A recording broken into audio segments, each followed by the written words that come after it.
એ તો કે જય આજે આપણે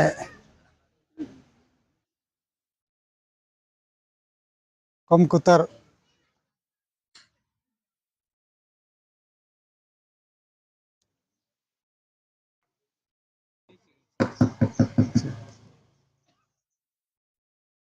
કમકોતર ગામે પવિત્ર સ્થળે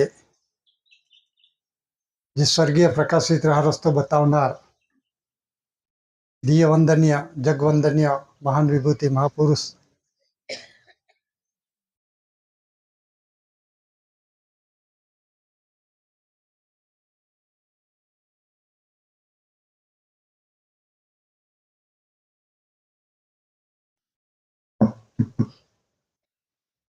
એસી કુંવર કેસીસી દાદા જે વારસાઈ તાજ ભૂમિ વ્યવહાર ઓનર આધારે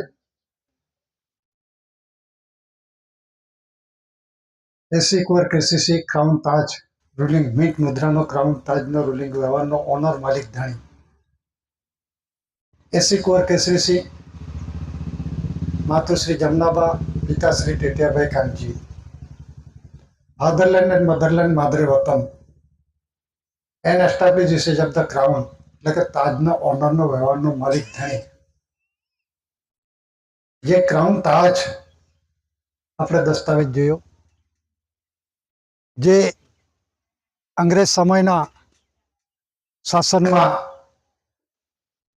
ગવર્મેન્ટ ઓફ ઇન્ડિયા અંગ્રેજી લિપિમાં જે દસ્તાવેજી પુરાવો છે અને આપણે જે આમંત્રણ આપ્યું છે અને એ આમંત્રણની અંદરમાં એવો ઉલ્લેખ કરવામાં આવ્યો છે કે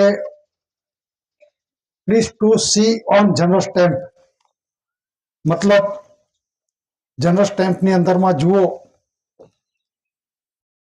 તો જનરલ સ્ટેમ્પની અંદરમાં આપણે જે દસ્તાવેજી પુરાવા જોયા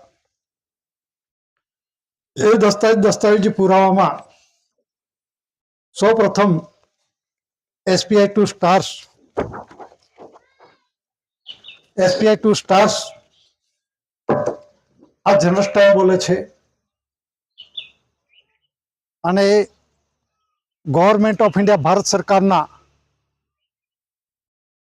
જે નોન જ્યુડિશિયલ બંધારણ થકી બનેલા નોન જ્યુડિશિયલ એટલે કુદરતી નેચરલી બંધારણ થકી બનેલા આ દસ્તાવેજી પુરાવો આ જનરલ સ્ટેમ્પની અંદરમાં જુઓ એટલે અંગ્રેજીમાં લખવામાં આવે છે please to see on general stamp એટલે કે મહેરબાની કરીને જનરલ સ્ટેમ્પમાં શું છે એ દસ્તાવેજી પુરાવો જુઓ તો આ આપણે દસ્તાવેજી પુરાવો જોઈશું તો આ દસ્તાવેજની અંદરમાં આડો રાખી પ્રકાશની અંદરમાં જોઈશું તો એસ તારો પી તારો આઈ તારો આમ તારાથી એસ તારો પી તારો આઈ તારો એ પ્રમાણે આખો જનરલ સ્ટેમ્પ ભરેલો છે તો આનો અર્થ થાય છે એસ એટલે સર્વે પી એટલે પ્રીવિયસલી આઈ એટલે આ દેશમાં રૂલિંગ વ્યવહારમાં ચાલતું આ દસ્તાવેજ એટલે ઇન્ડિયા આ ઇન્ડિયાની અંદરમાં સાબિત ને પુરવાર થયું છે આ ઇન્ડિયાનો દસ્તાવેજ છે તો વર્લ્ડની અંદરમાં એવા કોઈ ડોક્યુમેન્ટ એવિડન્સ નથી કેમ નથી કે પુરવાર કરનાર જે એસી ગવર્મેન્ટ મિન્ટ બોમ્બે એસી ઇન્ડિયા ગવર્મેન્ટ મિન્ટ બોમ્બે દાદાની તકફ્રેમની નીચે લખવામાં આવી છે અને એમાં જે DAVP એટલે ડિરેક્ટરેટ એડવર્ટાઇઝિંગ વિઝ્યુઅલ પબ્લિસિટી એટલે જે સરકારની જાહેરાત છે એ 1983 જાહેરાત ક્રમાંક નંબર 445 એ ટેજરી કોની છે એના પુરાવા આપણે જોયા 64 ડેરી રાષ્ટ્ર 142 ડેલિગેટ્સે એનાઉન્સ કર્યું એટલે કે આ ગાંધીનગર કે દિલ્હી કે ગામ પંચાયત કે જિલ્લા પંચાયતના ઠરાવ પર નથી ચાલતું હોય આ વિશ્વના દેશો એકત્રિત થાય છે જે રાજદૂત પ્રતિનિધિ એલચી ગણાય એને દસ્તાવેજી પુરાવા ના રૂપમાં જે મૂકવામાં આવ્યા અને એ પુરાવાના આધારે બધું જ દાદાએ પુરવાર કર્યું અને હું કોણ છું અને હું કેવી રીતે આવ્યો, આ ધરતી પર કેવી રીતે આવ્યો, તાજનો રાજ્યાભિષેક કરી તો એ પોતે પોતાનો શરીર દેહ વાપર હિસાબ દાદાને વિશ્વ જગતની અંદરમાં એ 64 શ્વાસનું બંધાણ છે અને એ પ્રમાણે રૂલિંગ વ્યવહારની અંદરમાં 64 પૈસાનું રૂપ પરથી રૂપિયો બન્યો. એટલે પહેલા આપણે નાણું પણ જોવું જોઈએ. એ નાણું ક્યાંનું છે? આ જે દસ્તાવેજની અંદરમાં વનુપિકાનું છે government of India, Bharat government of India શબ્દ લખવામાં આવેલો છે. એમાં 4 શાસન સત્યમેવ જયતે થકી દેશનો રૂલિંગ વ્યવહાર ચાલે છે. આ 4 શાસન સત્યમેવ જયતે થકી દેશનો રૂલિંગ વ્યવહાર ચાલે છે. એક બાજુ ભારત લખ્યું છે, ઇન્ડિયા લખ્યું છે. એટલે પુરુષ અને બાઈનો રૂલિંગ વ્યવહારમાં કર્મયોગ મિલન થકી દીકરો આવે છે. એ સત્યમેવ જયતે થકી રાજગાદી આસન. એટલે રાજગાદી આસનની અંદરમાં શું છે કે રાજગાદી એટલે કે આસન ને શાસન. આસન એ માતા છે અને શાસન કોણ કરે છે? પિતા કરે છે. તો એના થકી આપણે બાંગ કરીએ, બાંગી કરીએ, પ્રાર્થના કરીએ, આરતી કરીએ છીએ કે સર્જનાર પિતા મને દીકરો કે દીકરી આપજે. તો એ દીકરો દીકરીનો બંધારણની અંદરમાં દાદા પોતે કેવી રીતે 64 શ્વાસનો બંધારણ દાદાએ પુરવાર કર્યું છે. પણ આપણે આ વસ્તુ જાણતા નતા અને દુનિયા હજુ પણ અંધારામાં છે. ઘણા શું કહે છે કે મને દીકરો આપ્યો તો આવો આપ્યો, કોઈ ખામી વાળો હોય, પણ એ આપનાર કોણ છે? એ માતા પિતા એ જ સ્વર્ગીય ભૂમિકા છે કે એ જે છે એના શ્વાસોશ્વાસ પર કર્મયોગ મિલન યજ્ઞની અંદરમાં પોતે પોતાના દિલની અંદરમાં ખાર રાખ્યો હશે, ખોટું એ કર્યું હશે અને એ પ્રમાણે કર્મયોગ મિલન થકી કર્યું હોય અને શ્વાસ ઓછા વાપર્યા હોય તો પછી દીકરો દીકરીના આયુષ્ય આપણે પોતે માતા પિતા ઘડે છે. અને એ પ્રમાણે જો 64 શ્વાસનો હોય એટલે 64 ધરી રાષ્ટ્ર જે કહેવામાં આવે છે. એટલે 64 એટલે એ પણ નાણાં પર જુઓ, જે પહેલા પ્રાણ પૈસો એમ કહેવામાં આવે છે. દસ્તાવેજની અંદરમાં દાદાએ A to Z અથી અગ્નિ સુધીને 12 અક્ષરી એ આપણી નથી, પણ એ જે રૂલિંગ વ્યવહાર છે એ આપણે કમ્પેરિઝન શરીર સાથે સરખામણી કરીને બધું બનાવવામાં આવ્યું છે. તો એ બનાવનાર કોણ છે? તો પેલા વડીલ પ્રમાણે કોઈ કઈ સુધી શૂન્યની શોધ કરી, પછી ABCD લખી, બધું આ લખ્યું, પણ કેવી રીતે લખ્યું? પણ એ ખુદ દાદાએ બધું પુરવાર કર્યું છે વિશ્વ જગતની અંદરમાં. તો કહેવાનો મતલબ શું છે કે જે 4 શાસન સત્યમેવ જયતે થકી આપણો ઘર પરિવારનો જે વડીલ પાર્જિત મિલકતનો જે પરંપરા રીત છે, જે દીકરાની વારસાઈની અંદર દીકરો દીકરી જે કંઈક આવે છે આ રૂલિંગ વ્યવહારમાં આવે છે. આ વ્યવહારનું રૂલિંગ કોણ છે? Government of India, Bharat. એના થકી દેશનો રૂલિંગ વ્યવહાર ચાલે છે. દેશનો રૂલિંગ વ્યવહાર એટલે ઘર સંસારની અંદરમાં ઘર સંસાર શબ્દ આવ્યો. તો પહેલા અમે જ્યારે ભણતા હતા, અમારે ઓલ્ડ SCCમાં હતા, 11મું ધોરણ હતું અમારે, 10+2 અહીંયા પછી આવ્યું. તો તે વખતે પ્રૌઢ શિક્ષણ હતું. પ્રૌઢ શિક્ષણ એટલે એ શિક્ષણ છે ને એ પ્રૌઢ એટલે જે ઘરડા માણસ હોય, જેના અક્ષર જ્ઞાન ના હોય, તો એ માટે પ્રૌઢ શિક્ષણ ચાલુ કરેલું. તો એ પ્રૌઢ શિક્ષણની અંદરમાં અને જ્યારે અમે 5મા, 6ઠા, 7માની અંદરમાં ભણતા હતા, ઓલ્ડ SCC 11માં અમારું 10+12 એ પ્રમાણે હતું. અમારે 1 થી 11 હતું અને પછી કોલેજમાં જવાતું હતું. એ પ્રી FYSTY એ પ્રમાણે. તો એ વખતે પહેલા જે છે ને તો દુનિયા આવી.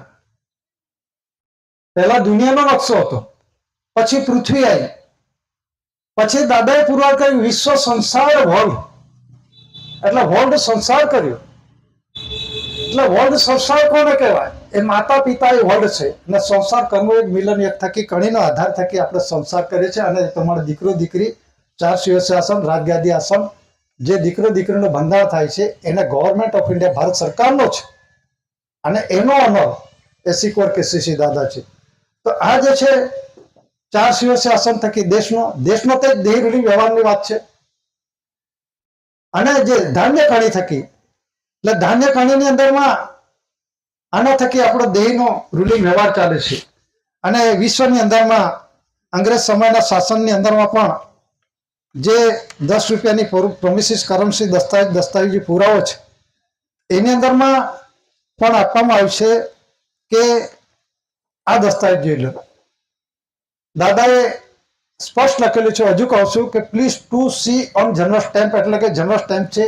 વેરિયસ ટાઈપના જે દસ્તાવેજો છે, વેરિયસ ટાઈપની અંદરમાં દસ્તાવેજમાં revenue ticket, service ticket, postage ticket, અદાલતી ટિકિટ, શાસકીય ટિકિટ, સર્વિસ ટિકિટ, બધા જ ટિકિટો એ પુરુષના બાયના રૂલિંગ વ્યવહારનો એક માધ્યમના રૂપમાં છે.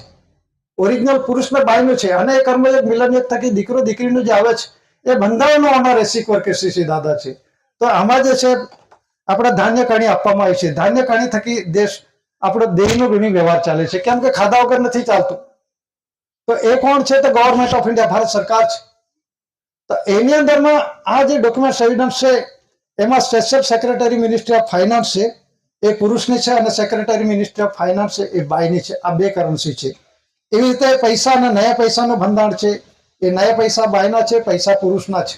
અને કાણો પૈસો દીકરો દીકરી લાવવા માટેનો કર્મયોગ મિલન માટેનો આ એક કુદરતી જે આપણે જે કહીએ છીએ an immense peninsula lying to the south of Asia, Asia ખંડની દક્ષિણે પડેલો આ એશિયા ખંડ છે એને દક્ષિણે પડેલો અમાપમાં દ્વીપકલ્પ. એટલે આ દ્વીપકલ્પને દાદાએ જે માપ્યું છે અને જાણ્યું છે અને અમલી વ્યવહારની અંદરમાં મૂકાયું છે અને દાદા પોતે એનો પુરુષાર્થ કરી અને પોતે પોતાના દેહી શરીર વાપર હિસાબ પ્રમાણે દાદાએ વિશ્વ જગતને હિસાબ આપેલો છે. તો આ જે છે એમાં આપવામાં આવ્યું છે,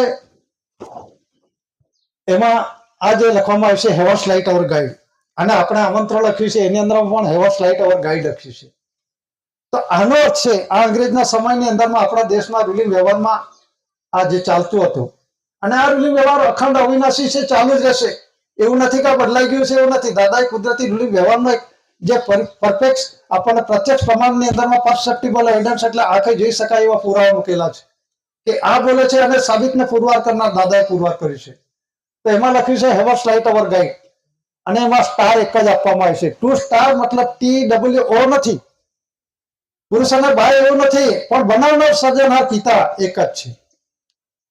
તો સર્જનહાર પિતા છે એ કેવી રીતે બનાવ્યું છે, શું છે? તો એનો આધાર કોને લીધો? વિશ્વ જગતની અંદરમાં મનુષ્ય માટે ધાન્ય કણી, એટલે કે પિતુજ પ્રકાશ ધાન્ય કણીની અંદરમાં છે. એનો આધાર લીધા વગર આ શરીર કશું કરી શકે નહીં. શ્વાસ બિંદુને કણીનો કોઈ ચાલે નહીં.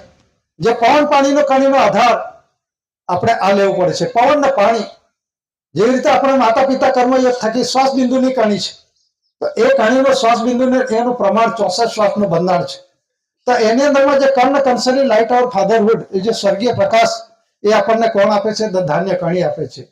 અને એ જે સાબિતને પુરવાર કરનાર પિતુજ પ્રકાશ, બાપપદનો પ્રકાશ, કરતા ધણી જે ફાધરહુડ છે એ નીચ કરતા ધણીનો જે આપણને સ્વર્ગીય પ્રકાશિત રાહ રસ્તો આપણને દાદાએ બતાવ્યું છે. તો એમાં જે છે આ હેવર્સ લાઇટ અવર ગાઈડ, એમાં TO SPI ટુ સ્ટાર્સ ની અંદરમાં જે શબ્દ લખવામાં આવે છે એની અંદરમાં S તારો, P તારો, I તારો આ દસ્તાવેજ બોલે છે. S એટલે સર્વે, P એટલે પ્રિવિયસલી, I એટલે ઇન્ડિયા. આ દેશમાં રૂલિંગ વ્યવહારમાં ચાલતો જનરલ સ્ટેમ્પ પેપર દસ્તાવેજી પુરાવો છે અને એ government of India non judicial બંધારણ થકી બનેલા પુરાવાના આ એવિડન્સ છે. તો એમની અંદરમાં S એટલે સર્વે, એટલે સર્વે કોને કહેવાય? જે માતા પિતાનું સર્વે નહોતું થયું, માતા પિતા કર્મયોગ મિલનયોગ લીધો નહોતો તે પહેલાનો. ટી એટલે પ્રિવિયસલી, તે પહેલાનો, એટલે સર્જનહાર પિતા એ સર્જન મૂકી દીધેલું છે. કેવી રીતે મૂક્યું છે? જે તે એરિયા વિસ્તાર પ્રમાણે, જે આપણે એરિયા વિસ્તારની અંદરમાં છે એને ગરમીના પ્રમાણમાં, ઠંડકના પ્રમાણમાં, જે તે એરિયા વિસ્તાર પ્રમાણે કોઈ જગ્યાએ ઊંચા છે, કોઈ જગ્યાએ કાળા છે, કોઈ જગ્યાએ નીચા છે, કોઈ જગ્યાએ ગોરા છે, ઊંચા છે.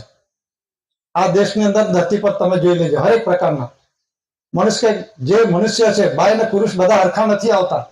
તો જે તે એરિયા વિસ્તાર પ્રમાણે જે તે કણી ખાય અને જે તે કણી ખાઈને ઉત્પત્તિ પ્રમાણે પોતે પોતાનું શરીરનું બંધારણ છે એ DNA કહેવામાં આવે છે.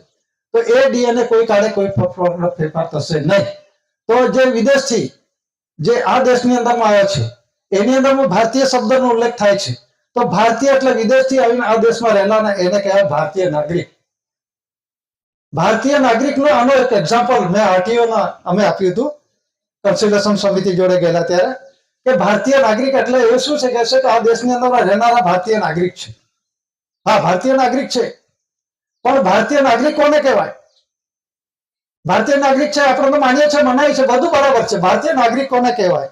મેં કહ્યું તમે તો ફર્સ્ટ ક્લાસ અધિકારી છો, જરા કોણીએ ઘોડ ચોટાડ્યો, તો તમે તો બહુ હાયર એજ્યુકેશન ભણેલા છો, તમે આ ખુરશી પર બેઠેલા છો, પણ હું તમને એક એક્ઝામ્પલ આપું, એક ઉદાહરણ આપું. એમ જ્યારે આપણે અહીંથી અમેરિકા જઈએ, અત્યારે ગ્રીન કાર્ડ વાળું બધું ચાલે છે, ઇમિગ્રેશન ચાલે છે, તો આપણે અમેરિકા જઈએ ત્યારે આપણને passport, visa, landing permit, state transfer, etc એટલે જે ગ્રીન કાર્ડ બધું આપવામાં આવે ત્યારે આપણે અહીંથી ક્યાં જઈએ છીએ? અમેરિકાની અંદરમાં સિટીઝનશીપ થાય છે.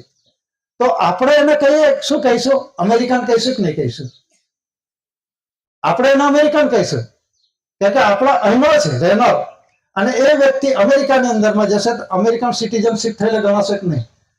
એવી રીતે અમેરિકાનો વ્યક્તિ ભારતની અંદરમાં આવશે, green card, passport, visa, state transfer, etc લેશે, તો અમેરિકા વાળાને શું કહેશે? ભારતીય કહેશે, ભારતીય નાગરિક કહેશે. આ સમાજશાસ્ત્ર કે કોઈ પણ પાઠ્યપુસ્તકમાં આનો ઉલ્લેખ નથી, અને કોઈ જાણતું જ નથી બંધારણમાં. અને દસ્તાવેજની અંદર લખ્યું છે કે ભારતીય ગેર ન્યાયિક. હું નથી બોલતો, આ દસ્તાવેજ બોલે છે. શું લખ્યું છે? ભારતીય ગેર ન્યાયિક, એટલે કે ભારતીય છે ગેરકાયદેસર છે એમ કહેવા માંગે છે. અને કદાચ એવું લાગે આ બધું ખોટું કે છે કે ઇન્ડિયન નોન જ્યુડિશિયલનો જ અર્થ થાય છે ભારતીય ગેર ન્યાયિક, એવું કરતા હોય તો આની અંદરમાં ઇન્ડિયન નોન જ્યુડિશિયલની જગ્યાએ ઇન્ડિયન જ્યુડિશિયલ કરી દેવું. ભારતીય ગેર ન્યાયિકનો અર્થ થાય છે, નીચે અંગ્રેજીમાં લખો તો ઇન્ડિયન જ્યુડિશિયલ લખો, ઇન્ડિયન નોન જ્યુડિશિયલ ના ગણાય. ઇન્ડિયન નોન જ્યુડિશિયલ એટલે કે જે ઇન્ડિયા એટલે પુરુષ ગણાય, પણ જે ભારત ઇન્ડિયાનો જે પ્રથમ પુરુષ છે, first lord of the treasury છે, એ એસી કુંવર કેસીસી દાદા છે. એ બોર્ડ છે, ધ રેસિસ્ટન બોર્ડ છે, અને એને સાબિતને પુરવાર કરી છે નોન જ્યુડિશિયલ છે. એટલે કે આખું વિશ્વ છે નોન જ્યુડિશિયલ છે. કે ફક્ત ભારતના મનમાં એવું હતું કે ઇન્ડિયા નોન જ્યુડિશિયલ છે, એવું નથી. આ આપણે જાણતા નથી ને, આપણે પોતું વધારે પડતું બોલીએ છીએ, પણ આખી દુનિયા નોન જ્યુડિશિયલ છે, કુદરતી છે, નેચરલ છે. આપણે કશું બનાવી શકતા નથી. કે આ ઘર કોનું? તો કે મારું. તો ઘરની અંદરમાં આ લાકડું આપણે બનાવી શકીએ, માટી આપણે બનાવી શકીએ, જે કંઈક વસ્તુ છે અર્થ મટીરિયલ, તો એ ફર્સ્ટ લોર્ડ ઓફ ધ ટ્રેઝરીનું છે. અને જે દેશની સરકાર છે એનું છે, તો ગવર્મેન્ટ ઓફ ઇન્ડિયા ભારત સરકારનું છે. તો આપણે તો ફક્ત પુરુષાર્થ કરનાર હકદાર છે. આ માલિકી આપણું નથી, સરકારનું છે. અને આપણું માલિકીનો પુરવાર થશે તો તમે ટેક્સ વેરો ભરો, અને ટેક્સ વેરો ભરો એટલે તમે ભાડુઆત થઈ જશો. ઘર વેરો ભરતા હોય તો ઘર વેરો તમારું નથી, ભાડુઆત થાય જ નહીં. ઘર વેરો ભરતા હોય તો તમે ભાડુઆત થાય જ નહીં. પણ આપણે ઘર વેરો પણ આપણને લાગુ પડતો નથી. પણ કોનું છે? મકાન તો સરકારનું. તો સરકારના નામ પર આપણને કોઈ ટેક્સ વેરો લાગતા નથી. તો આ બંધારણ છે. એટલે જે કહેવામાં આવે છે કે 9મી ઓગસ્ટ આંતરરાષ્ટ્રીય આદિવાસી દિન તરીકે ઉજવણી કરવામાં આવે છે. આદિવાસી હિન્દુ નથી, હિન્દુ ધર્મ નથી, હિન્દુ જ્ઞાતિનો નથી. આદિવાસી આઈપીસી, સીપીસી, લોબાઈલો એજન્ડા, સીઆરપીસી, સરદાર બિલ કોઈ લાગુ પડતો નથી. કેમ નથી લાગુ પડતો? કે natural avenue of the community સમાજ છે, અહીંનો છે, પેઢીજાત વારસ છે, એસી છે, એબોરિજન છે, એને લાગુ પડતો નથી. જે લાગુ પડે છે, કોને લાગુ પડે છે? કાયદો. કાયદો કોને લાગુ પડે છે? સીઓડી અંગ્રેજી શબ્દ છે. કાયદો કોને લાગે છે? જે હિન્દુ, બૌદ્ધ, શીખ, ઈસાઈ, પારસી, જૈન, મુસ્લિમ એમને લાગે છે. આ આદિવાસીઓને natural avenue of the community સમાજને લાગુ પડતો નથી. એ પણ ત્યાંના આદિવાસી છે. જેવી રીતે પારસી ઈરાનનો આદિવાસી છે, અહીં આવ્યો એટલે પોતે પોતાનો માદરે વતન છોડીને તે દેશની અંદરમાં રહે, એ બિન આદિવાસી છે. એટલે પોતે પોતાના માદરે વતનની અંદરમાં પોતે આદિવાસી છે જ, પણ પોતે પોતાનું માદરે વતન છોડીને બીજાના વતનની અંદરમાં ગયો, પોતાનો કબજો હક જમાઈ દીધો અને પોતે માલિક થઈને ગયો છે. કહેવાનો મતલબ શું છે? કે એ પોતે કબજેદાર બની ગયો, ખેડૂત ખાતેદાર બની ગયો, તો એ પોતે બિન આદિવાસી છે. અહીંનો લોહી હોય એનો જ હકદાર છે. તો આને કહેવામાં આવે છે an image peninsula lying to the south of Asia. હવે કુદરતી રીતે જુઓ, એશિયા ખંડની દક્ષિણે પડેલો નકશાની અંદરમાં તમે જોઈ લો, જે રશિયા છે, એશિયા ખંડની અંદરમાં ઘણા બધા દેશો આવે છે. તો રશિયા છે, મંગોલિયા છે, ચીન છે, જાપાન છે, આ બધા દેશો આવે છે. ભારત છે, પાકિસ્તાન છે, બ્રહ્મદેશ છે, મ્યાનમાર છે, આ બધા દેશો આવે છે. ઈરાન છે, ઈરાક છે, આ બધા દેશો આવે છે. પણ કુદરતી રીતે જુઓ અને શરીર પર જુઓ તો શરીરની અંદરમાં કેવું છે કે એશિયા ખંડની દક્ષિણે પડેલો, કયો દક્ષિણે પડેલો? અમાર્કમાં દ્વીપકલ્પ. એટલે એ અમાર્કમાં દ્વીપકલ્પ એને જંબુ દ્વીપકલ્પ કહેવામાં આવે છે. તો એને ભારતાજ ખંડ ભારત રાષ્ટ્ર એરિયા વિસ્તાર જે કહેવામાં આવે છે, ભારતમાં જે દેશનો રૂલિંગ વ્યવહાર થઈ રાષ્ટ્રનો દેશનો રૂલિંગ વ્યવહાર કહેવામાં આવે છે, એને કહેવાય દેશી હિસાબ, એટલે દેહી હિસાબ. દેશી હિસાબ તે દેશી હિસાબ આપણે જાણ્યો નથી, અને એ પ્રમાણે આપણે પુરવાર દાદાએ કર્યું છે, અને તે પ્રમાણે આપણે ચાલવાનું. તો જે બંધારણ છે એની અંદરમાં આ જે પુરવાર છે કે એસપીઆઈ 2 સ્ટાર્સ એટલે કે માતા પિતા કર્મયોગ મિલન લીધો નતો તે પહેલાનો, એટલે સરે પ્રિવિયસલી ઇન્ડિયા, માપણી મોજણી મપાલ નહીં મોજાલ નહીં, તે પહેલાનો ભારત રાજ્ય એરિયા વિસ્તાર જે છે કોનો છે એ નોન જ્યુડિશિયલ છે, એટલે કાયદામાં લાગુ પડતો નથી. એટલે દસ્તાવેજ બોલે છે ઇન્ડિયા નોન જ્યુડિશિયલ, એટલે જે કુદરતી છે નોન જ્યુડિશિયલ. બે રીતે આપણે વિચારીએ, જે natural revenue of the community cultivator from labour ને લેબરો છે એને કોઈ પણ પ્રકારના કાયદા કાનૂન લાગુ પડતા નથી. પણ આપણને શું છે અનુસૂચિત જનજાતિ ઢોર જેવા ગણી નાખ્યા. અનુસૂચિત જનજાતિ એટલે ઢોર જેવા, જનાવર જેવા એમ. તો આપણને શિડ્યુલ ની અંદરમાં લઈ દીધું. કોના ટેબલ ની અંદરમાં જે મનુષ્ય સર્જિત 1950 26મી જાન્યુઆરી જે બંધારણ જે કહેવામાં આવે છે એ ફક્ત 19 વર્ષ પૂરતું જ હતું. 19 વર્ષ પૂરતું કેમ હતું? જે લેન્ડ રેવન્યુ રૂલ્સ ની અંદર કાનૂન નંબર જે 356 ની અંદરમાં સ્પષ્ટતા કરવામાં આવી છે, 1972 લેન્ડ રેવન્યુ રૂલ્સ ની અંદરમાં જોઈ લો તો એની અંદરમાં 1870 માં સેટલમેન્ટ થાય, 9 વર્ષના પટે 1969 ની અંદર પૂરા થઈ ગયા. તો આ દેશની અંદરમાં અમુક પાર્ટ આપવામાં આવ્યો 1870 માં સેટલમેન્ટ એટલે ભાડાપટ્ટે કરાર, લીઝ એગ્રીમેન્ટ સનદ. તો આ દેશની અંદરમાં જે કરાર થયા તો એ રીતે 1870 ની અંદરમાં પહેલો ઠરાવ થયો ત્યારે દેશમાં અમુક ભાગ આપવામાં આવ્યો, બીજો ઠરાવ 1900 ની અંદરમાં થયો ત્યારે અમુક ભાગ આપવામાં આવ્યો, 1950 ની અંદરમાં ત્રીજો ઠરાવ થયો. એ 1950 નો ઠરાવ જે છે એ 19 વર્ષ પૂરતો જ હતો. કેમ કે 1870 માં જે 9 વર્ષના પટ્ટે 1969 ની અંદરમાં 9 વર્ષના પટ્ટા પૂરા થયા. એટલે જે બાબા સાહેબ આંબેડકર બંધારણ મનુષ્ય સર્જિત બંધારણ છે એ સર્વોપરી નથી, કુદરતી બંધારણ સર્વોપરી છે. જો બાબા સાહેબ આંબેડકર બંધારણ છે મનુષ્યને આપણે કોઈ વિરોધ વર્તો નથી, પણ જે પોતે પોતાનું જે બંધારણ છે એ જ્યુડિશિયલી બંધારણ છે. જ્યારે આ જે કુદરતી બંધારણ છે, આ જે દુનિયા ચાલે છે કુદરતી હવા પાણી જે મીઠી આકાશ સૂર્ય ચંદ્ર તારા એ કુદરતી છે, એ કોઈના અંડરમાં નથી, એ કાયદાના અંડરમાં નથી આવતું. અને એને આઈપીસી સીપીસી લોબાઈલો એજન્ડા કાયદા કાનૂન લાગુ પડતા નથી. જો રેલ આવે, ભૂકંપ, જો કોઈ પણ આવે, રોગચાળો ફાટી નીકળે, પવન વાવાઝોડું આવે તો કોર્ટમાં કેસ કરો તો કોને હાજર કરશો? થઈ શકશે ખરું કે? એ ન કહેવાય કુદરતી. તો આપણને આ કુદરતી જે રાહ છે, જે રસ્તો છે, પવિત્ર બાપને ઘરે ત્યાં બાપને ઘરે જવાનો રસ્તો આપણને દાદાએ બતાવ્યો છે. તો આ જે છે સરે પ્રિવિયસલી ઇન્ડિયા એટલે સર્જનહાર પિતાએ બધું જ સર્જી દીધું છે. કોઈ જ્યુડિશિયલ નથી આખી દુનિયામાં. મનુષ્ય કઈ કશું બનાવી શકે નહીં, પણ એના માટે શાસનનો વહીવટ કરવા માટે જે શાસકીય શબ્દ છે એ પ્રશાસન માટેનો મૂકી દીધેલો છે. અને એ પ્રશાસનની અંદરમાં આપણને બધાને મૂકી દીધા. એટલે જે કોડની અંદરમાં શું છે કે અનુસૂચિત જનજાતિ કોડ મૂકી દીધો આપણને. કોડની અંદરમાં આજે પેલા એમની અંદરમાં ડિબેટમાં પેલામાં આપેલું છે. શું કહેવામાં આવે છે કે અનુસૂચિત જનજાતિ જેવા કોઈ શબ્દ નથી, આદિવાસી જેવો કોઈ શબ્દ નથી. તો બધા જ ક્યાંથી આવ્યા? પ્રશ્ન એ પછી થાય છે આદિ એટલે આદિકાળથી આ દેશની અંદરમાં રહેનાર મૂળ બીજ છે એ આદિવાસી કહેવાય છે. તો આદિવાસી બધા કોઈ છે જ, આદિવાસીનો કોઈ પુરાવો નથી. વિશ્વનો કોઈ પુરાવો બતાવી દો. બધા કોણ ક્યાંથી આવ્યા, કેવી રીતે આવ્યા? વિશ્વની અંદરમાં આદિવાસી છે, બધા જ આદિવાસી છે, પણ પોતે પોતાનું માદરે વતન છોડીને બીજાના વતનમાં ગયા છે એને બિન આદિવાસી કહેવાય છે. તો એનો હક નથી. તો એના માટે વિશ્વની અંદર વિશ્વ શાંતિના રાહ માટે ઇન્ડિયન ઇમિગ્રેશન એક્ટ ને ઇન્ડિયન ઇમિગ્રેશન ફેક્ટ આ જે બંધારણ છે 1961, 1962, 1966 ની અંદરમાં આ કરાર થયેલા છે. અને એ કરારની અંદરમાં મોરારજી દેસાઈ, હિતેન્દ્ર દેસાઈ, પછી આપણે ઇન્દિરા ગાંધી, બાલારામ ભગત આ બધા યુનોની અંદરમાં સહી કરી આવેલા છે. અને એ બધા કૂદકા માર્યા કરે છે. આ અમારો દેશ છે, આ રાષ્ટ્ર બનાવી દો, હિન્દુ રાષ્ટ્ર બનાવી દો. બનાવી દેશો? કોનો રાષ્ટ્ર છે? કોણ છે? ઓળખો છો? જાણો છો હિન્દુસ્તાન કોને કહેવાય? અને અત્યારે પેલા કાર્યસૂચિ 5 ને 6 પર કૂદે છે, કોઈ વાંધો નથી. પણ તમે જે બંધારણ જાણતા નથી, 255 ની કલમ એ પ્રમાણે જે છે આ એરિયા વિસ્તારની અંદરમાં 10 રાજ્યો આદિવાસીના છે, બાકીના રાજ્યો કોના છે? અને ભાગલો પાડનાર ને વેચનાર માલિક છે. અને તમે બોલનાર તમે કોણ છો? 10 રાજ્યો આદિવાસીના છે અને બાકીના 18 રાજ્યો એમના છે. એ કોને વેચી આપ્યું? કોર્ટ છે, સર્વોપરી પાવર. તમે સરકાર છો કે નોકર છો? બધા જ જે તલાટી વેઠિયાથી માંડીને ચપરાસીથી માંડીને રાષ્ટ્રપતિ સુધી લખે છે OIGS ભારત સરકાર સેવા તે ઓન ઇન્ડિયા ગવર્મેન્ટ સર્વિસ, તો તમે તો પગાર લો છો, પગાર ભથ્થું પડું લો છો, તમે તો નોકરી કરો છો, તો સરકાર તો તમે નથી ને.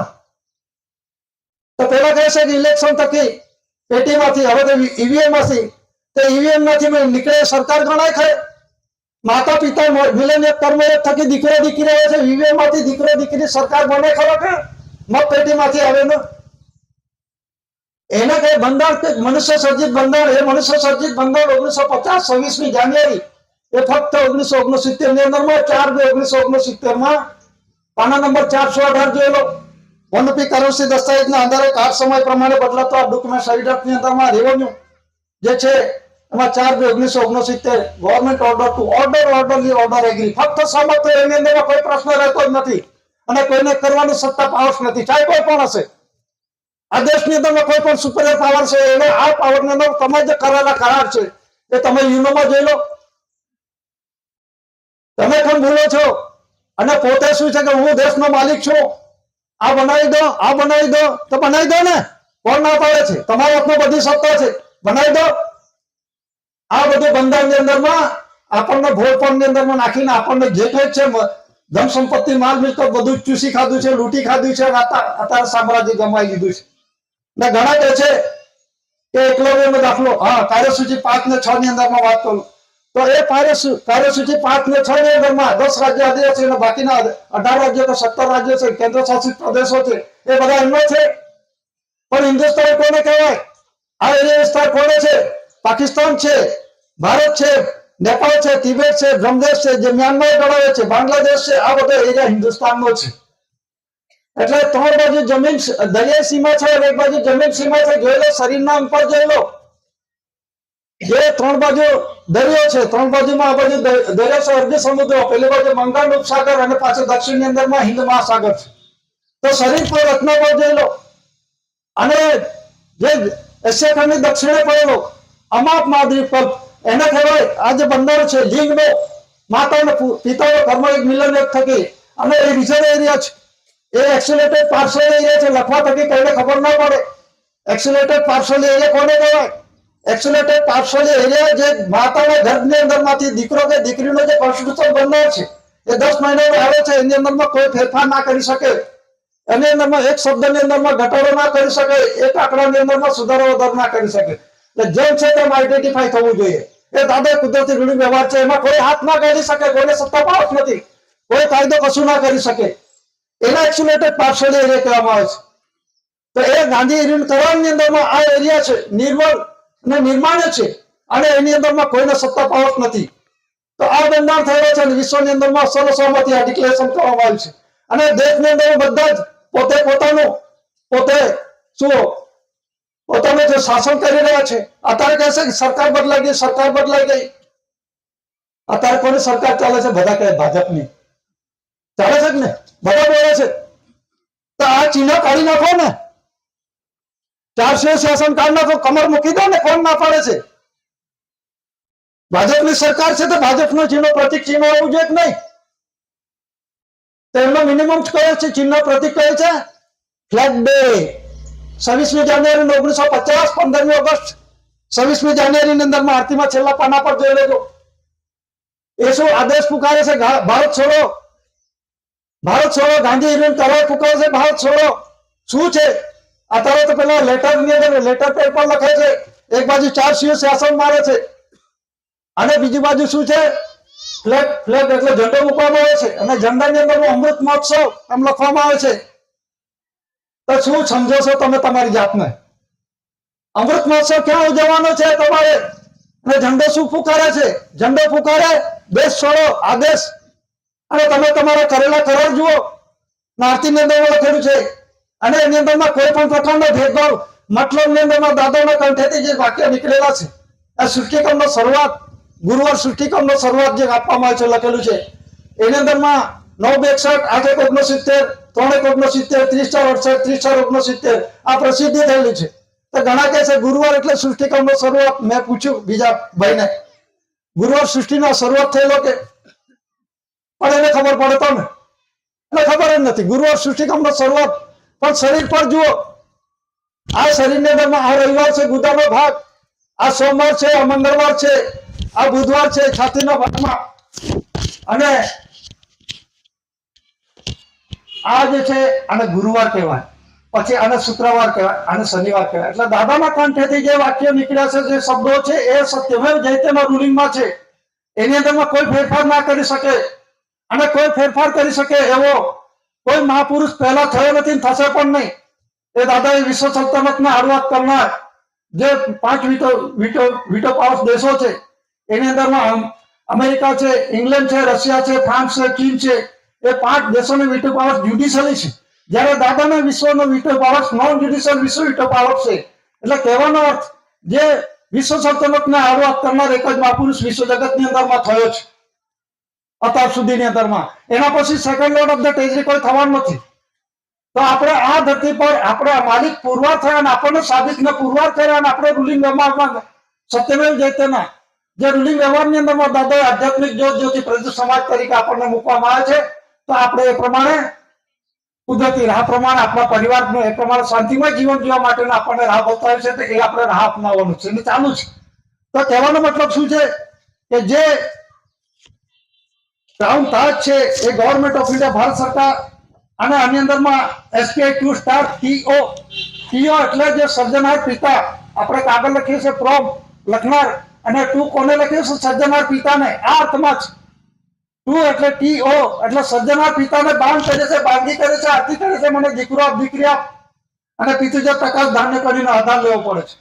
તો એ પ્રમાણે આ દીકરો દીકરીનો બંને આ દસ્તાવેજ બોલે છે SPI 2 સ્ટાર્સ. એટલે આ જે ડોક્યુમેન્ટ એવિડન્સ છે એ નોન જ્યુડિશિયલ બંધારણ થકી બનેલા દસ્તાવેજી પુરાવા છે. સર્જનહાર પિતાએ સર્જીને બધું મૂકી દીધું છે. પછી આપણે જઈએ કોને બનાવ્યું છે, શું બનાવ્યું છે, પણ પોતાને ખ્યાલ હોવો જોઈએ કે તું કેવી રીતે આવ્યો, પહેલા પુરવાર એ કરે. આ મારું દેહ કેવી રીતે આવ્યો, અને એ પ્રમાણે પોતે પુરવારને સાબિત કરે કે આ મારું પોતે પોતાનું દેહ, અને કહે છે કે બ્રહ્માંડ કેવી રીતે બન્યું, આ ધરતી કેવી રીતે બની. એ દાદાએ બધું જ પુરવાર કર્યું છે. પણ તમે કેવી રીતે આવ્યા તેને પહેલા પુરાવો કરો. તમે કેવી રીતે મંત્ર તંત્ર થી આવ્યા, જપ તપ થી આવ્યા, કુખેથી આવ્યા, કોઈ બગલમાંથી આવ્યા, કોઈ નાભીથી આવ્યા, આવું આવે ખરું કે? તો તમે જે વારસાઈ છે પુરવાર કરી કુદરતી ઋણ વ્યવહારની અંદરમાં, એ બધી જ વારસાઈ તમે ઉડાવી છે. એટલે તમારે અહીંયા પ્રમાણે કોઈ પણ પ્રકારનો વારસાઈ થઈ જ નથી. અને આ 1930 ની અંદરમાં દાદા 80 દાદા વારસાઈ કરીને બે ગયા. અને બે ગયા મતલબ ની અંદરમાં કોઈને ચાલશે નહીં. આની અંદરમાં ચાહે કોઈ પણ સત્તા પાવર હશે, ગમે તે હશે, અહીં કોઈને ચાલશે નહીં. કે કુદરતી ઋણિક વ્યવહારનો જે માધ્યમની અંદરમાં દાદાએ પવિત્ર દસ્તાવેજ પૂરા બતાવે છે. અને જે બીજા એવિડન્સો છે એમાં ક્રાઉન તાજ એમાં જે આપવામાં આવ્યું છે એનો પણ આપણે ટૂંકમાં ખુલાસો કરીએ.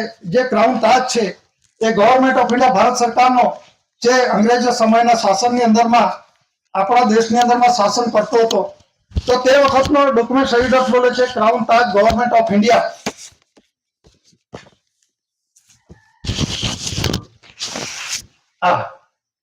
આખી દુનિયા જાણે છે કે ક્રાઉન તાજ કોનો છે. અંગ્રેજી લિપિમાં લખેલું છે ને, કોઈ આધાર નથી રાખ્યો. આખી અંગ્રેજી આખી દુનિયા જાણે છે. તો અંગ્રેજી લિપિમાં લખવામાં આવે છે ગવર્મેન્ટ ઓફ ઇન્ડિયા. અત્યારે મ્યુઝિયમ, લંડનના મ્યુઝિયમની અંદરમાં, બ્રિટનમાં એ મૂકવામાં આવે છે. મ્યુઝિયમની અંદરમાં લખ્યું છે ક્રાઉન ઓફ ઇન્ડિયા. ઇન્ડિયા કાઢી નાખો, ક્રાઉન ઓફ યુકે કરી દો. ફોન ના પાડે છે, તમારા શાસનની અંદરમાં છે, વહીવટમાં તમે મહેલમાં રાખી દો ને.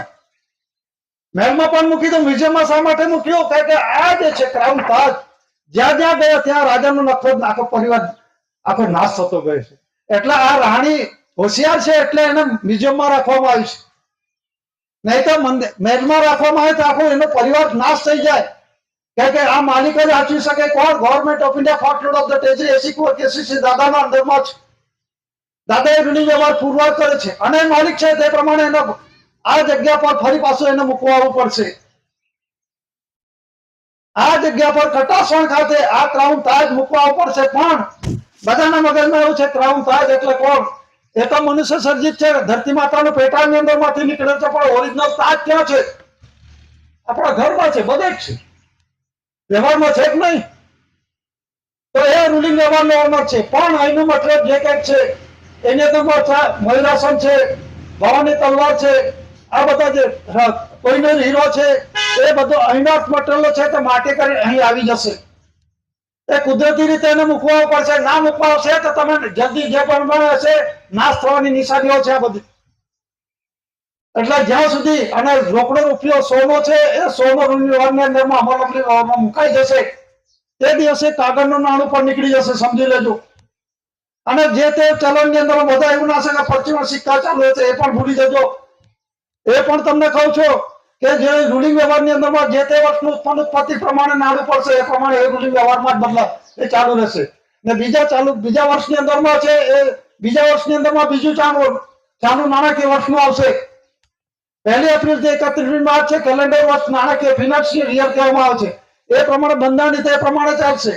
આના કઈ જૂના સિક્કાઓ છે મને શું કહેવાનું, આ તો ચાલવાના જ નહીં. એ બધું મનમાં કાઢી નાખજો. માલિકની નજરમાં છે, ધ્યાનમાં છો તો તમે બધું ઘરમાં ખાવાનું હોવું જોઈએ, મીઠું હોવું જોઈએ. આ વસ્તુ તો અત્યારે પરિસ્થિતિ કપડા છે પહેરવા માટે બે વર્ષ જૂના પાના જે કઈ છે બધા સંઘરી રાખજો. પરિસ્થિતિ એવી આવી રહી છે વિકટ. દાદાએ કહ્યું છે એની વાત કરું છું. હાઈકોર્ટ સુપ્રીમ કોર્ટના એક દિન પાણી ફરી ગયા, કોઈ માને છે? કોઈ માને છે? પેલા હાઈકોર્ટ કહે છે કે પેલાનો BA પાસ થયેલો છે ગુજરાત યુનિવર્સિટીની અંદરમાંથી, નરેન્દ્ર મોદી નથી, સર્ટિફિકેટ બતાવવામાં રાજી નથી. એમે પેલો પાસ થયો છે, એમે થયેલો છે, તે ડિગ્રી હતી જ નહીં, તે ડિગ્રી બતાવે છે. હવે એ ફસાઈ ગયેલો છે. એને કહેવાય સરકાર કે? અને એને પેલા શું કહે છે, પાવર પેટર્ન પેલો કોણ છે, એટોર્ની જનરલ પાવર, એ કહે છે ને બચાવ કર્યા કરે છે કારણ કે સરકારનો ખાસ છે ને પેલો, એટલે એ બચાવ કર્યા કરે છે. તો પણ અમે આની અંદરમાં તો કઈ છે તમે ગુપ્તતા રાખો કે એની અંદરમાં તમારી મિલકતની અંદરમાં અત્યારે આજે પેપરમાં આવ્યું છે જે કંઈક હશે મિલકત છુપાવશે તે પણ જપ્ત કરી લેશે. કોણ? સરકાર. એ સરકાર નથી, આ સરકાર જપ્ત કરશે, ગવર્મેન્ટ ઓફ ઇન્ડિયા. આવનાર પરિસ્થિતિ તમે જોઈ લેજો. સરકાર વળી કાઢે કે સરકાર તો ના જ કાઢે, પણ કઈ સરકાર? સરકારને ઓળખો. એ વોટર લીલી watermark government of India Bharat સરકાર, આ સરકાર નહીં કાઢે. આ દસ્તાવેજ બોલે છે. આ ભારત સરકાર. તમે ભારત સરકાર નથી, તમે કેન્દ્ર સરકાર ગણાવો છો, રાજ્ય સરકાર ગણાવો છો. તો આ જે છે તમારું છે તો એની અંદરમાં ગવર્મેન્ટ ઓફ ઇન્ડિયાની જગ્યાએ રાજ્ય સરકાર કરી દો કે કેન્દ્ર સરકાર કરી દો, બદલી નાખો. ના દસ્તાવેજની અંદરમાં જે રૂલિંગ વ્યવહારમાં છે ઇન્ડિયા નોન જ્યુડિશિયલની જગ્યાએ ઇન્ડિયા જ્યુડિશિયલ કરી દો. 4 શાસન સત્ય મળી જાય તેને ભાજપનું મૂકી દો, કમળ મૂકી દો. કોણ ના પાડે છે? બંધારણનું જ્ઞાન નથી તમારે. એટલે જે કહેવાનો મતલબ શું છે કે જે અંગ્રેજ હતો એ પણ કરન્સી કોડની અંદરમાં બંધાયેલો હતો. આની અંદરમાં શું લખ્યું છે? આ પંચમ જોડ કે છઠ્ઠો જોડ? પંચમ છે. આ પંચમ જોડ છે, રાજા છે. તો એને લખ્યું છે I promise to pay the borrow the sum of 10 rupees on demand at any office of issue for the government of India. આ પણ ભારત સરકાર વતી શાસન કરી ગયો અંગ્રેજ. તો અંગ્રેજ ક્યારે હતો? 1600 થી 1947, અને 200 વર્ષ એમને લાસ્ટ 47 ની અંદર 200 વર્ષ એમને રાજ કર્યું. તો એ કહે છે કે હું તો રાજા છું, પણ છતાં ભારત સરકાર વતી અને ભારત સરકારને વચન આપ્યું છે. જેવી રીતે અત્યારે વનપી કરન્સીની અંદર ગવર્મેન્ટ ઓફ ઇન્ડિયા ભારત સરકાર છે. અંગ્રેજ હતો તે વખતે પણ ગવર્મેન્ટ ઓફ ઇન્ડિયા ભારત સરકાર હતી. આમાં ગવર્મેન્ટ ઓફ ઇન્ડિયા લખેલું છે ફક્ત, કે અંગ્રેજી લિપિ છે. તો એની અંદરમાં આને પણ વચન આપ્યું. કેમ આપ્યું? કે આ દેશનું આત્મહત્યા ધાતુધન સંપત્તિ મોવેબલ ઇમોવેબલ પ્રોપર્ટી જે કઈ ખાધું પીધું છે એને બિન તકરાર આપી દેવાનું છે. કોના બદલામાં કોને ખાધું? આ ભાષાઓ. આ ભાષાઓ 9 ભાષાવાળા આ દેશની અંદરમાં ખાધું, એને આ જે ના આપે ભાષાવાળા તો જવાબદારી આની. તો અત્યારે તમે જોઈ લેજો આમાં જે આપવામાં આવી છે for the government of India, Bharat સરકાર વતી આ શાસન કરી ગયો. તો ભારત સરકાર કોણ હતો? 1952 ની અંદરમાં ઇલેક્શન થયું અને પોતે ભારત સરકાર કહેવાય છે. તો અંગ્રેજ હતો તે વખતે ભારત સરકાર કોણ હતો? તો તમે તો ભારતીય નાગરિક છો, જે તે એરિયા વિસ્તારની અંદરમાં આ દેશમાં રહેલા છે, તમને કોઈ પણ પ્રકારના સરકાર ના બની શકો. અને કેન્દ્ર સરકાર લખેલું છે તો કેન્દ્ર સરકારની અંદરમાં જોઈ લો ક્યાંની સરકાર છે. ઇન્ડિયા લખેલું છે, ભારત લખેલું છે, જરા નોટમાં જોઈ લો જે લખેલું. આની અંદરમાં લખેલું છે કે guaranteed by the central government. પછી ઇન્ડિયા છે લખેલું, ભારત લખેલું છે. ક્યાંની સરકાર માનવાની? અધાર આકાશની?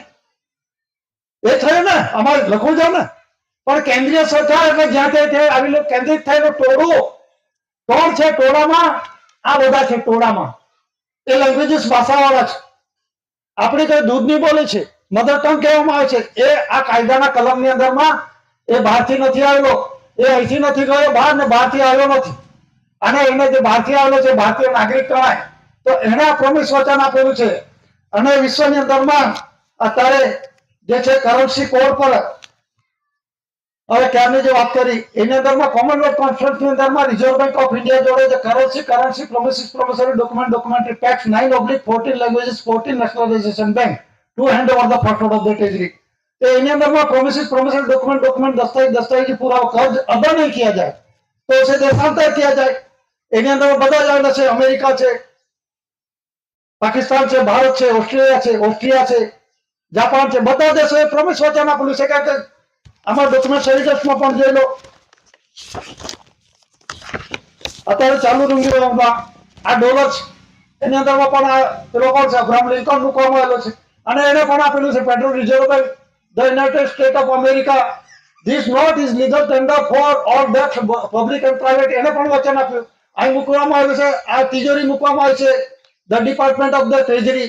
કી એટલે ચાવી અને ત્રાજવા મૂકેલા છે. આને લખેલું છે the department of the treasury. આ ટ્રેજરી છે અને આ વાપરનારો છે. એની અંદરમાં કોને કોને વાપર્યું છે? જે વિદેશી છે, જે વિદેશી નાગરિક છે, ઇમિગ્રન્ટ છે, એને વાપર્યું છે. એ અદા ના કરે તો જવાબદારી આની છે. ઘણા કઈક આ નથી રહ્યો તો એનો પરિવાર તો છે કે નહીં?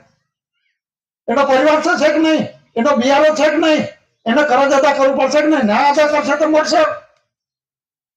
કુદરતી વ્યવહાર બાપ છોડે પણ બાપ નહીં છોડે. આ કુદરતી વ્યવહાર છે. તો આ કરન્સી ક્રમાંક નંબરની અંદરમાં અમેરિકા જેટલા કરન્સી ક્રમાંક નંબર છે ને, આ કરન્સી ક્રમાંક નંબર કહેવાય, ડિજિટ કહેવામાં આવે. આને 1 ડિજિટ 2 ડિજિટ એવી રીતે આ 10 ડિજિટનું છે. અને છેલ્લાની અંદરમાં એક એકડા પરથી મીંડું આવશે તો 11 ડિજિટ થશે. આપણે તો 7 ડિજિટ થાય છે. આને 1 ડિજિટ કહેવાય, બીજો, ત્રીજો, ચોથો, પાંચમો, છઠ્ઠો, સાતમો અને આ ડિજિટ કહેવાય છે. અને પછી એકડા પર મીંડું આવશે તો એ જે છે 8 ડિજિટની અંદરમાં જેટલું આ કરોડ છે કોનો ભારત સરકારને અદા કરવાનું. એવી રીતે જેટલા કરન્સી ક્રમાંક નંબર વધારે છે એટલું માલિકને ચૂકવવાનું છે. એટલે જેટલા કરન્સી ક્રમાંક નંબર વધારે એટલે દુનિયાની અંદરમાં સૌથી વધારે દેવાદાર દેશ અમેરિકા છે. આમ પુરવાર આ કરે છે. નાગામાં નાગો અમેરિકા છે. સીધી વસ્તુ કહું છું. કરજદાર છે ને. કોનું ખાધું? અટમટીઓ તાર બાપનું થોડું હતું. જે તે દેશનું છે એનું છે ને અટમટ ધાતુ ધન સંપત્તિ. 95% તો બધા બિન આદિવાસી છે ત્યાં. 95% 5% ત્યાંનો છે. એ તો અમેરિકા ખંડ પાછળથી શોધાય છે. બધા પાછળથી ત્યાં ભરાયેલા છે. અને ઇમિગ્રેશન એક્ટ બધાને લાગુ પડે છે. તે પેલા શું છે ઇંગ્લેન્ડ પર દબાણ કરે છે કે આવું ના બોલશો, આવું ના કરશો. ઇન્દિરા ગાંધી પર દબાણ કરે છે. પેલી કહે છે કહી દૂંગી બેરક की बात कर देंगी એટલે મારી નાખી. બેરક की बात ની અંદરમાં શું છે? इंदिरा गांधी કહે તો માર્ગ મોકલા કરકે 24 કલાકની અંદરમાં ચલે જાને કા ઠરાવ કરી દીધો. એટલે હવે શું કરવાનું? એને મારી નાખવી પડશે. પતાવી દીધી. ગાંધીજી સાચું જ બોલતા હતા, એને મારી નાખ્યો. અને પેલો બાબુભાઈ જસભાઈ પટેલ વાંચ્યો ગાંધીજી કરાર અને પછી ખૂબ દુઃખ થયું અને રડ્યો ખૂબ. કેમ રડ્યો ભાઈ? કહી દે ને. હકીકત તમે જાણો છો ને. કેમ રડ્યો કહી દો કે ગાંધીજી મહાન ભૂલ કરી. તમે તો જાણો છો કઈ ભૂલ કરી કહી દો ને દેશને. આ બધા પક્ષવાળા નથી જાણતા, બધા પક્ષ પાર્ટી નથી જાણતા. ગાંધીજી ભૂલ કરી પેલે તો લાત મારે છે. પેલી ઉમા ભારતી ગાંધીજીના પુતળા કેમ મારે છે? કેમ આનંદ ગાંધીજીને મારતા નથી? કે ગાંધીજી સાચો તમે કરાર એ પ્રમાણે થયેલા છે. આ ખાલી કરવો પડશે દેશ, એના માટે ગાંધીજીને કોઈ માનતું નથી.